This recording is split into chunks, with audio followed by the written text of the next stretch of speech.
Hello friend, जय जगन्नाथ। आज मैं बनई गोटे नुआ रेसिपी कहीं ना आज पूरा कंबाइन कर देछि इपी और पास्तार। कौन पाई देखंतु पूरा घटना। प्लीज मो वीडियो को जमा भी स्किप करिवेनी। माई माई माई आज मैं पास्ता करिया प्लीज। देखो केते मल्ली फूल होईछि। मल्ली फूल को डोरीमन को मल्ली फूल ऊपर बसई दिया। एठी ना हम मल्ली फूल गछ, एटा हम मल्ली फूल गछ सपुरी गोटे हेछि। का बारी रे मल्ली फूल आ सपुरी हेछि कमेंट कर, कमेंट जणांतु ना कमेंट रे। आ ए जे कोन एटा हमर एटा बहुत बड्ड कोटे एथरे माछ पूरा दीटा जानि देखा जाउथो कि नहीं, किंतु गोटे माछडे भी पहरे। माछ दीटा भाई ये सब हम गच्छ। कमेंट करिए का बारी पटे कौन मल्ली फूल गछ आउ कौन सेटा तो सपुरी गछ। इपी पास्ता अच्छी मिसेई कर दूछि हला। मु गोटे प्लेट रे नहीं जाइछि पास्ता आउ इपी गोटे पॉकेट देखि पॉकेट सारा पकेबे, जी भी खाइबे पकई पारबे। मु मात्र दीटा पकेबी। तापर नहीं जी पियाज टमाटो लंका देखा के जानी साइड हो जाइए, धनिया पत्र रसुण अदा कैप्सिकम। तापर या सब एम धोई देछि। पियाज को एमती काटिक पकेले जमी भी आखि पड़ोनी। आपको एबे साइड करदे। तापर कड़े गरम कर देछि, पानी देदेली। पानी पूरा टिके गरम होला बेलू से पकई तेल तेल गरम से तो गरम कौन से पकई सारा मु पकई देती पास्ता। पास्ता एबे पूरा एमती करदेली कहीं चिपचिप जो हम से हेनी तेल पकईले सेटा एमती कला भितर मुझे सब काटी देइथिली। छोट छोट कर सब काटी देइछि। सब तो देखिए संभवपूर नुह, सब काट सारा मुझे देखेली। रसुण अदा को पूरा फाइनली पूरा छेचिला टाइप कर देइथिली। सब काटी देइछि। ता भितर मोर आड़े हो जाइथिला पास्ताटा मैंने पूरा फुटिलानी।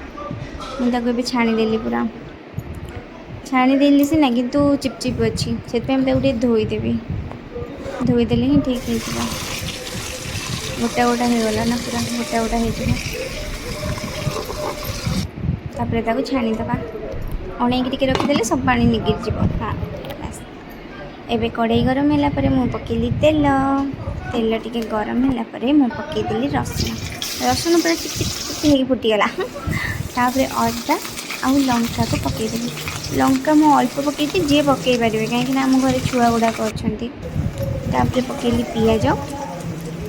पियाज पर टिके गोल्डन हम, बेसी भी ताको पोड़ेनि। तापर से पकई टमाटो आ कैप्सिकम। ये दुटा को भल भाव पूरा मिक्स करदे मैंने जियलिया थी जमी पोड़ोनी बेसी। तापर ये पकई या बिना तो पूरा जमा कहानी अधा। लुण आ पास्ता मसला इपी मसला ये सब मसला बिना तो बिल्कुल हेनी। तो पकई देगी पूरा भलसे घाटीदेली। से पकई सोया सॉस।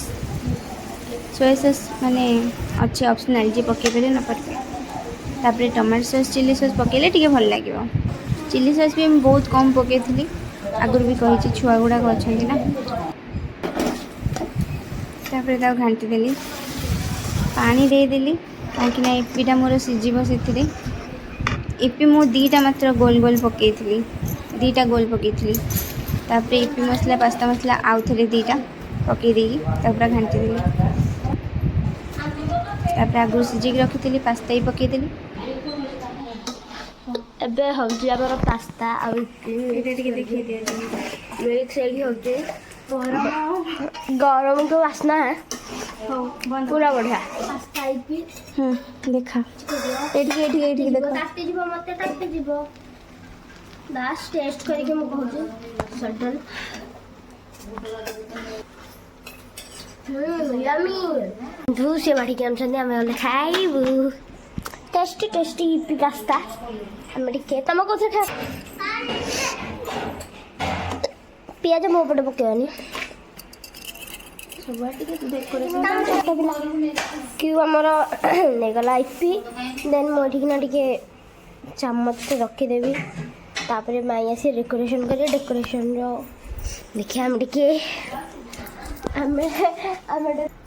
डेकोरेशन आम देखा धनिया पत्र पड़ा ये माँ गोटे चामच आने केमिति क्यों केन लगुଛି बढ़िया